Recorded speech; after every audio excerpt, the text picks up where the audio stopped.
Hello, welcome to the Okay. commentary on the commentary on the commentary. See if we can talk for 40 minutes for I'm this. really going to do this. Quite a lame joke. Yes, an even lamer joke this time around. Actually, I have to confess up. This is actually A year ago. take number 2 I've done on the commentary on the I've always been a commentary big on the fan of commentary. commentaries. I think I've told this I story before.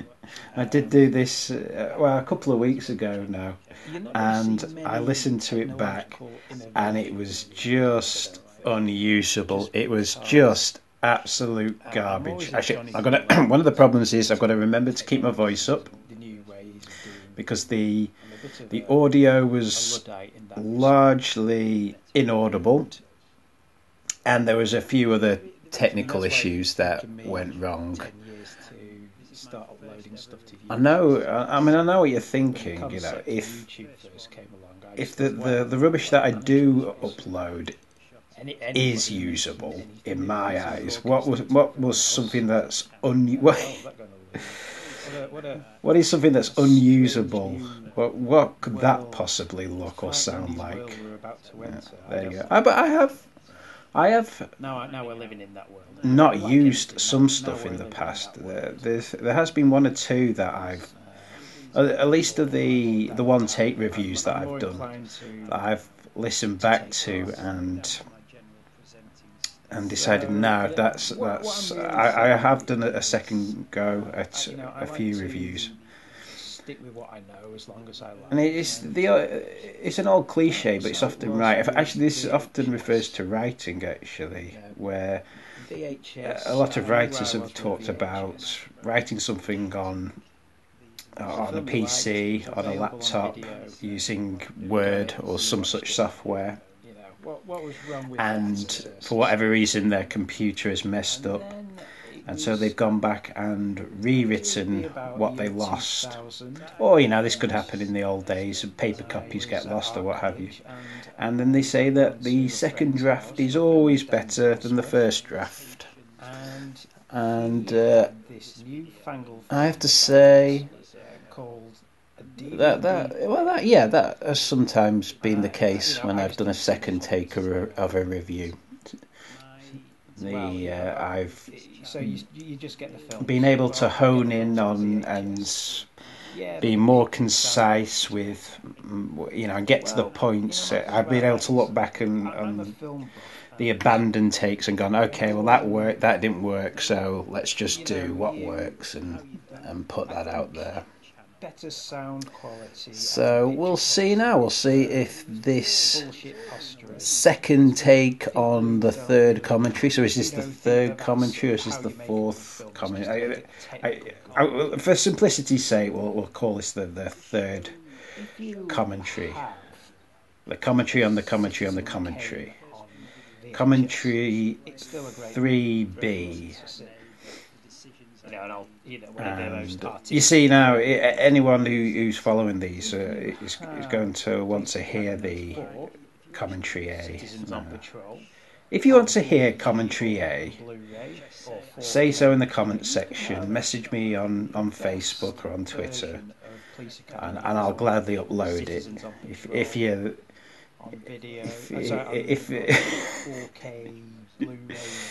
nobody's listening to these, so it doesn't matter. I can say what I want.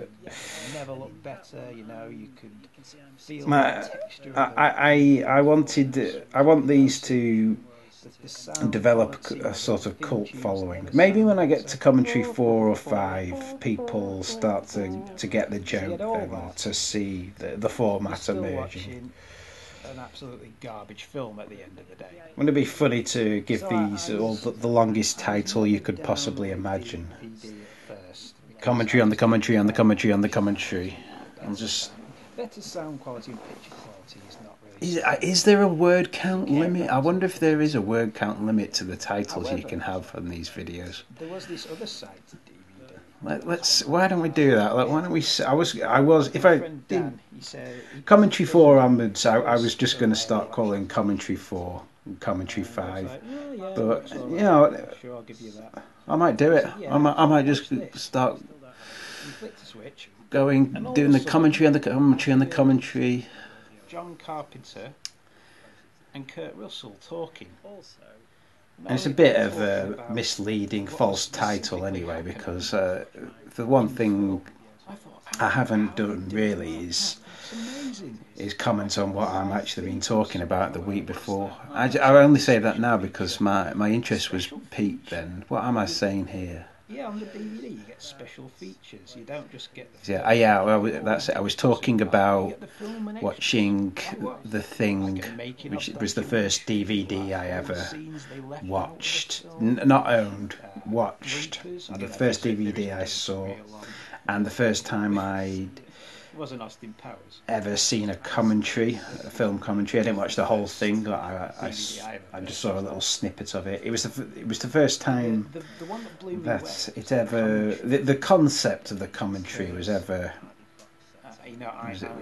revealed to me. Film historian in a way. The prospect that you could essentially sit down with the makers of the film and they take you through the film scene by scene. They take you through the whole film and give you anecdotes about the making of the film and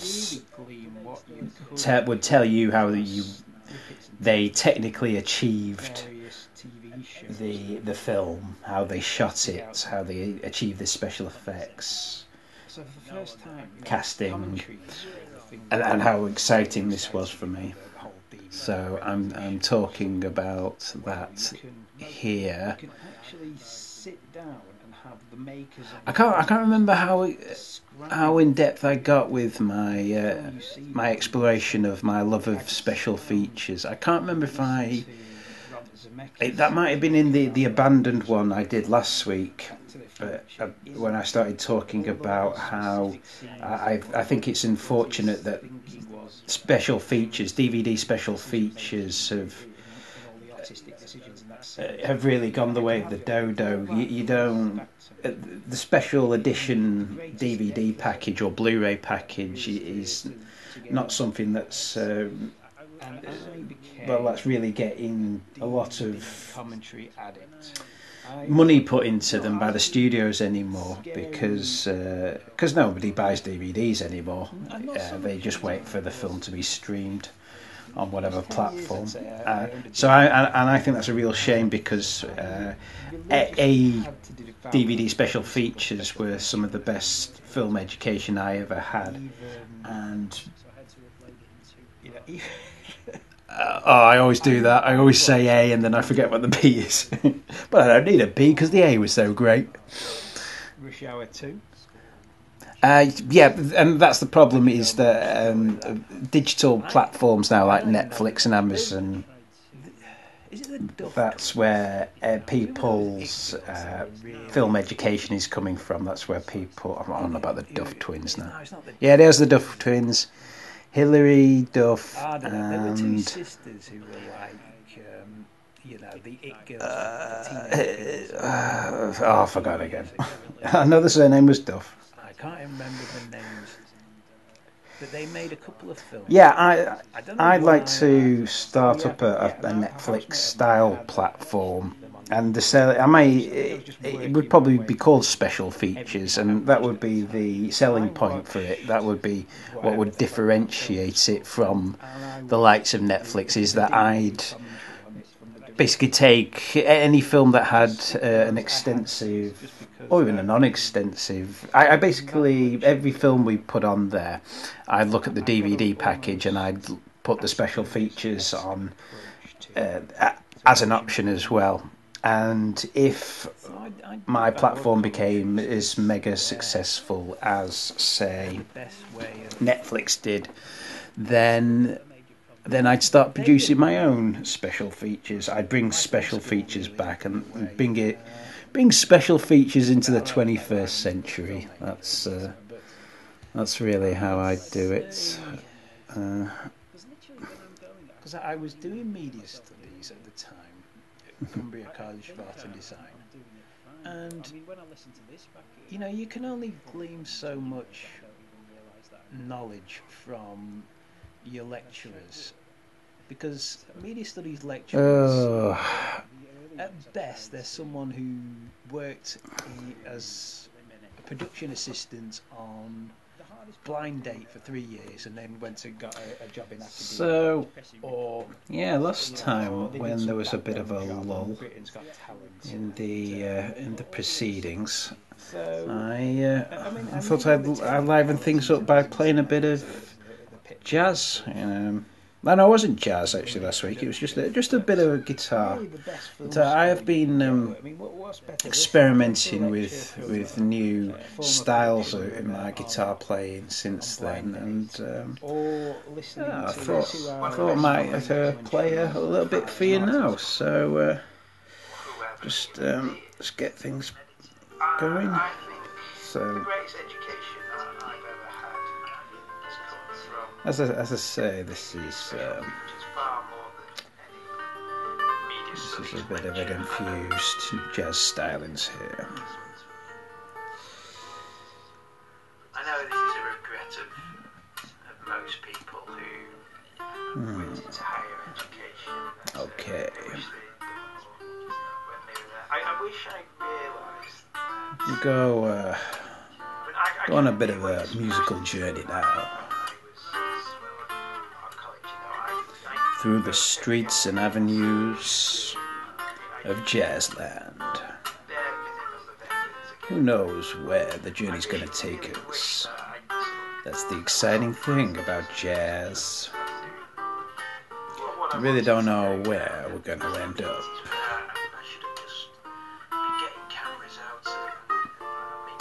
It really doesn't matter where we end up. It's not about the destination, it's about the journey.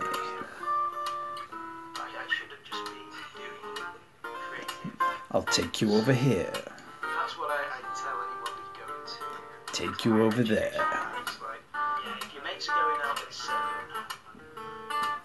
Take you anywhere. That's where jazz can take you.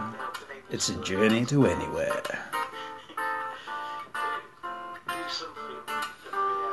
The autumn leaves keep falling from the trees. Ooh. Time to throw the rule book out the window. Can I get it back on path? Who knows? There's no hurry with jazz.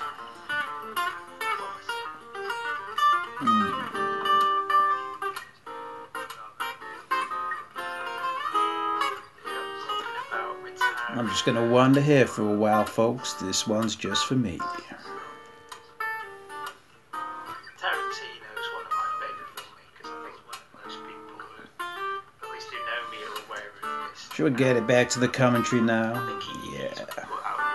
I think I'm being interested again. Talking about Tarantino. Let's just take it down a notch. He's one of the first people to come on. So there you go. That's If you do anything creative, a bit more jazz for you there. I hope you enjoyed that, folks. And who knows? Maybe I'll do some more of that next week. Or maybe I could play out with some jazz on this one towards the end. We'll see.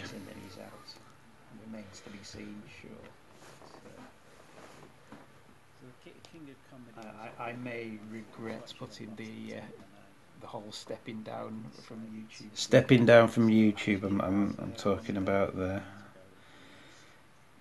That's why I mentioned Tarantino because he popularized the whole how am I gonna retirement is cool ethos.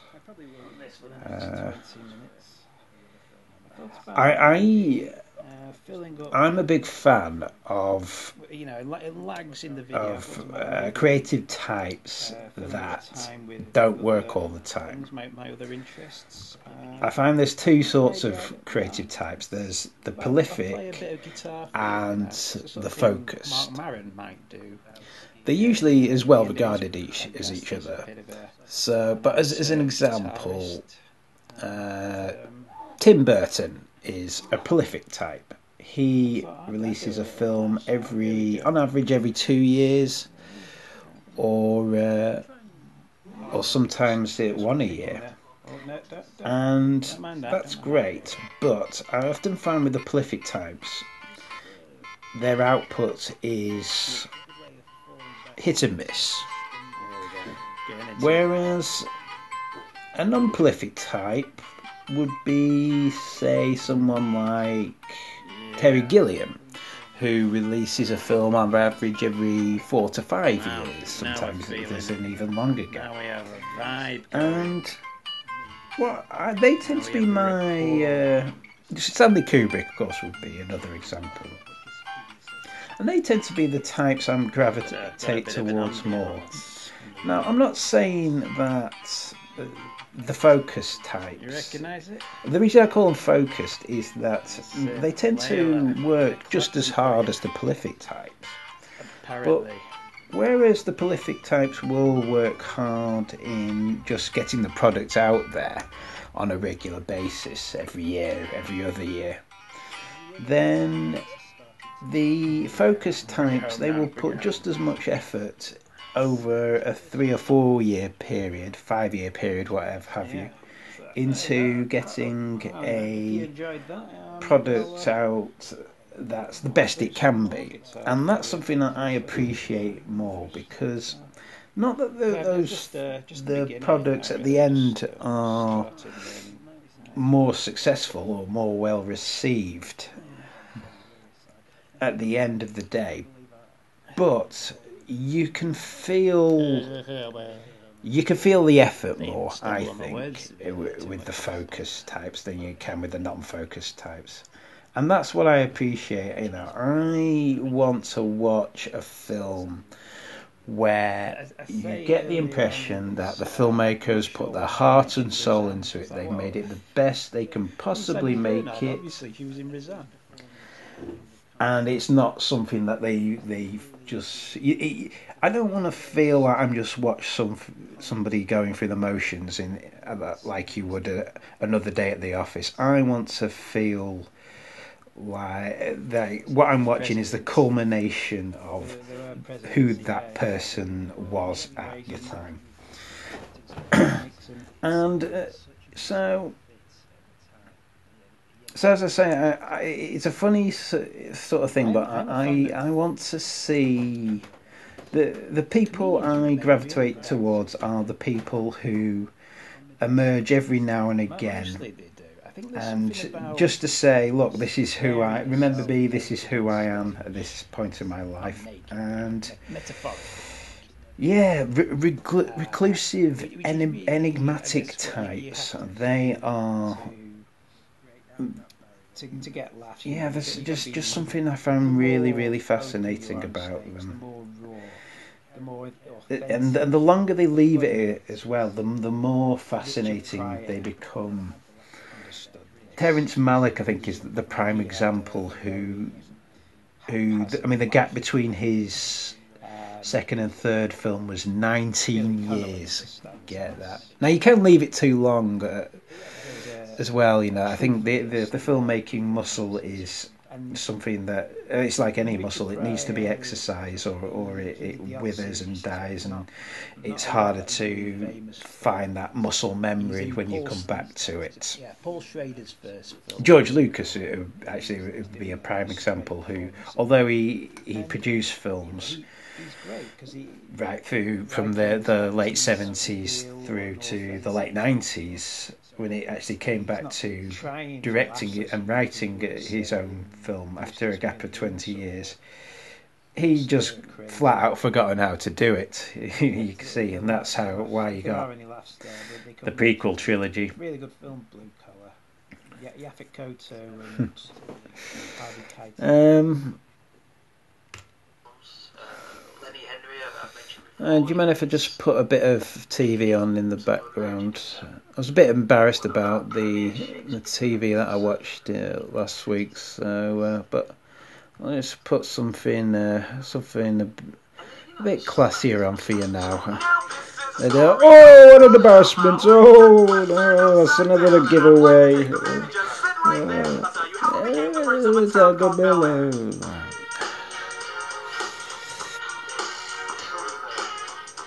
Oh shit! I'll leave this playing for a bit. Actually, this is interesting. This is the full version. So he's on the playground now, shooting some b-ball. Hits the guy in the head. So this was all in the original, but this is the full intro. That's his mum. And now listen to that. He begged and pleaded with her. She's packing his suitcase. Might as well kick it. Now he's on the plane. By the way, his mum never looked anything like that when you saw him later in episodes. She was like, this might be alright. Now he got off the plane. See, in the original, it looks like he just gets a plane from Philadelphia, a taxi from Philadelphia all the way to Beverly Hills. How much would that cost? Up the driveway, you never see that before.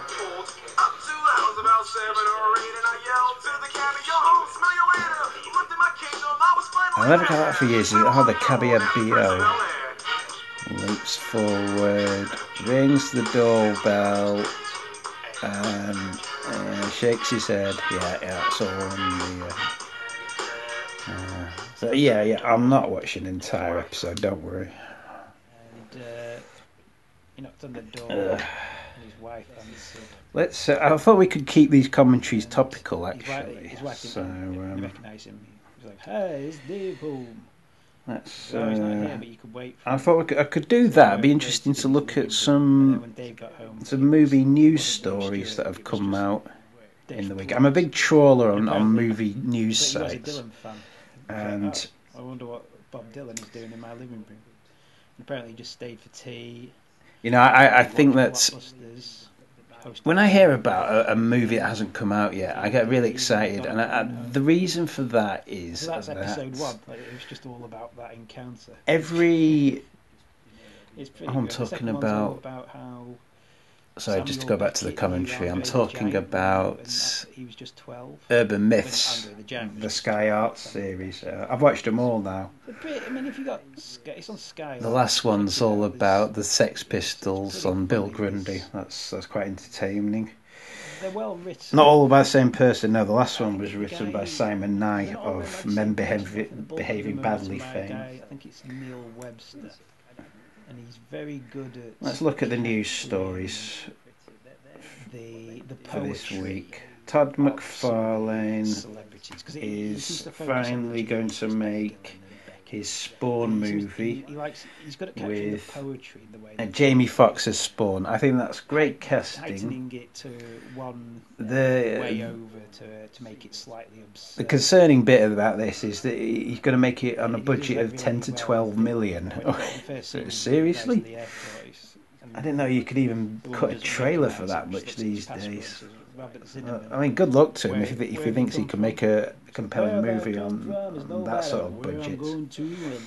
I knew this would happen as well. I knew there'd be a new Spawn movie. I think after Deadpool 1 hit at the box office, I knew that studios would suddenly finally go, okay, there's a market here for adult superhero stories, adult comic book stories. So apparently there's this. So why he's only managed to get a budget of 10 million? I mean, that's insane. That would have been that's got to increase at some point. I'm sure that would be a no-budget movie 20 years ago. And I actually had. Well, good luck to him. The story is he's relating the story. What was the story that really piqued my interest this week? That's where I actually heard this story. I'd actually heard this. How to Train Your Dragon 3 is on the way. Oh, that was it. Yeah, Zack Snyder. I mean, I've heard this one rumoured for a while, but he's going to be doing The Fountainhead. The Fountainhead is Ayn Rand's novel, all about architecture. It sounds compelling. No, I read it last year though. It's a brilliant book, brilliant novel, one of the best novels I've ever read. Is that bad gag or really. I may do my top 10 novels at some future point. But it's a really dense story, and that's right. I mean, I fell into a curling ring of wire. A 2-hour movie would not do it justice. You might just about do justice in a 3-hour movie. So I think that if they were going to do that, I'd be much happier if they did it as a mini series. I think you could make a fairly good solid 8-hour mini series out of the episodes there. You could expand on a few things if they wanted to go to 10, like Band of Brothers or the Pacific, because it's Mad Men. It's Mad Men, but set in the world of architecture rather than the advertising industry. Something I want to watch now. Oh, God. People are going to think I've got terrible taste in TV with these theme tunes playing all over the place. Yeah, the part that concerns me about that is Zack Snyder. I know Zack Snyder has his fans. I'm not in that camp. He's a great cinematographer, but I think, yeah, he's just going to be out of his depth really with the themes of the Fountainhead. I can understand the impetus for wanting to do it. I mean, he probably identifies with Hard Rock, the central protagonist, as somebody who will never have his artistic vision compromised. But as somebody has said in the comments section here, sometimes some artistic visions need to be compromised. Especially Zack Snyder's. Maybe not by Josh Whedon's, but that's always the thing about when stories come out about films that have had studio interference and they come out and they're terrible, and they always blame the studios, saying, obviously the filmmaker had this great artistic vision in mind and the studios just ruined it for them. Josh Trank. It's like, nah. Studio execs aren't stupid. Everyone knows a good film from a bad film. What happens there is the director makes a terrible movie, and I mean, you should just cut your losses at that point, because obviously that the interference never works, but the interference is always how to improve it, how to patch over the mistakes that the filmmaker makes, and 9 times out of 10 it doesn't work, and it's always the execs who get the blame. So, but it's usually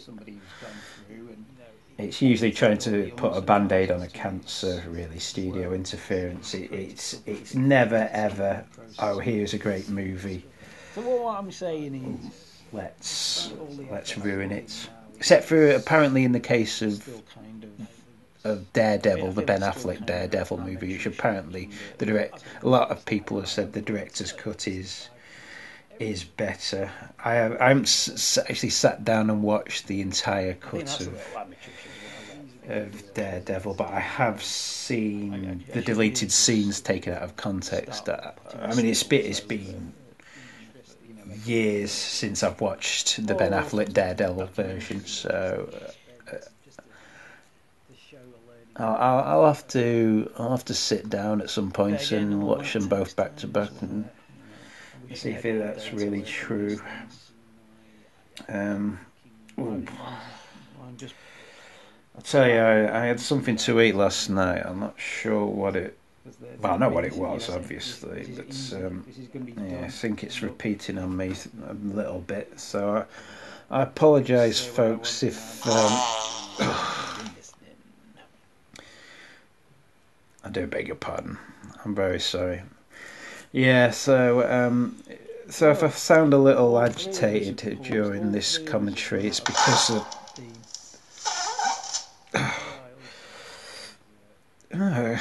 sounded like I needed to go in a different room.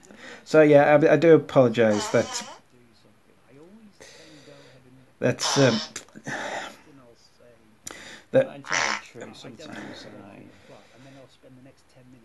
I say I'm not going that to my Oh yeah, that was Burrito There's Maximo. another couple of good jokes in the Johnny Cash thing. So I'm just going to carry on talking about this the TV I watched yesterday. I enjoyed it so much. He says I can't believe this story to anyone. I'm going to get ostracized. So But I have to. I can't bury my head in the sand anymore. And she looks at him. hang on. There's just somebody at the door. Excuse me, I'm very embarrassing. Yes? He didn't laugh. Well, I don't care if you are Peter Sissons, and you want me to go on an expedition of South America just to explore the native children of there and have sex with them. Bugger off! I tell you, interruptions. That was funny. It happened in more or less exactly at the same time last week. It really is unbelievable. Unbelievable.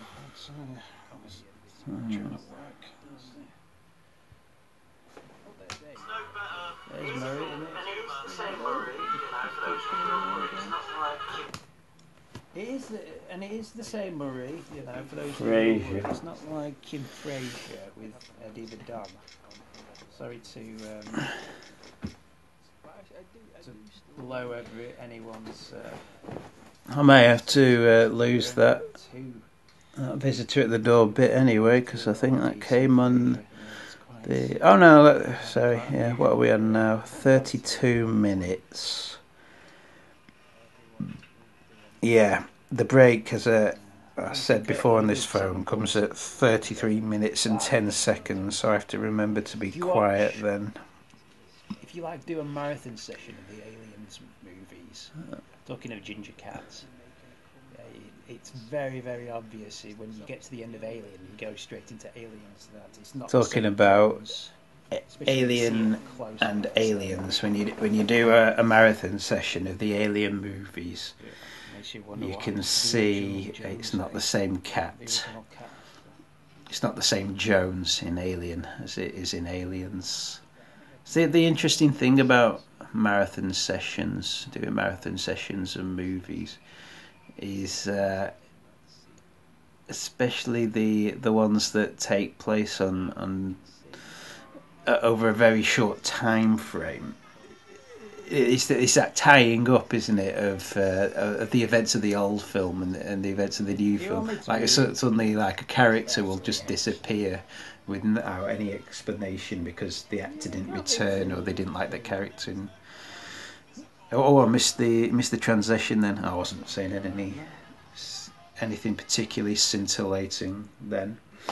But I have been watching the Star Trek movies recently, and I've noticed actually that I reckon Star Trek. I'm floundering in Star Trek 1 to 5 because of the thing of the Enterprise blowing up in 3 and then the next one in Star Trek 5 they get the new Enterprise. I reckon the events of Star Trek from Star Trek the motion picture right through to Star Trek 5, the Wrath of Khan, the Final Frontier.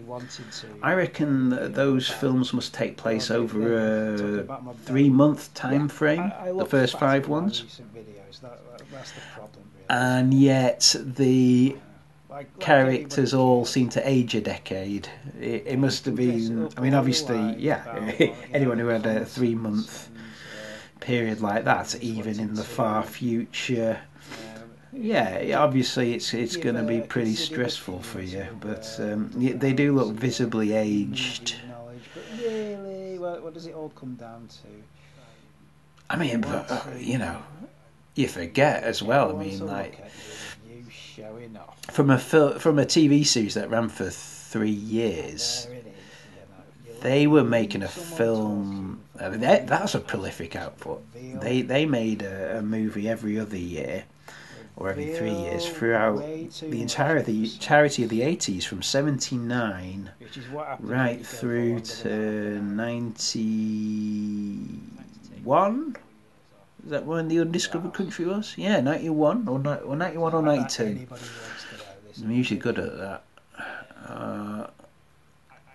So I can just about. I mean, they must have. By Star Trek 6, they were getting healthy paychecks, but that's.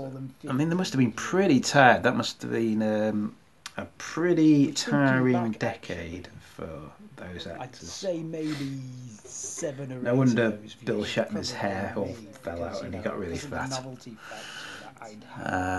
Something that I can relate to. 2 or 3 times and showed a few people.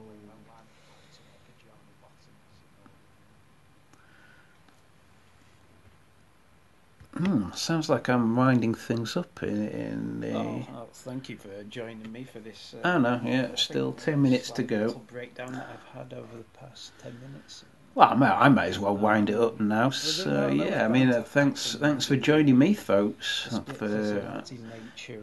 I think this one has gone better than Take A.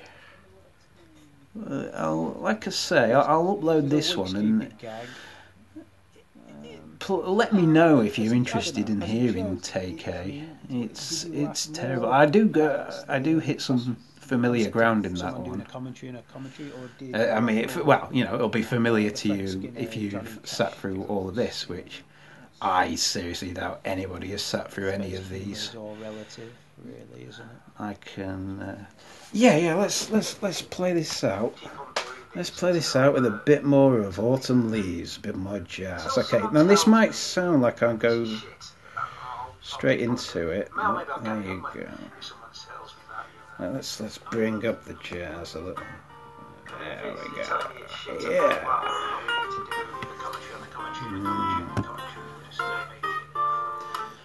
Playing out with the jazz. We're feeling it, folks.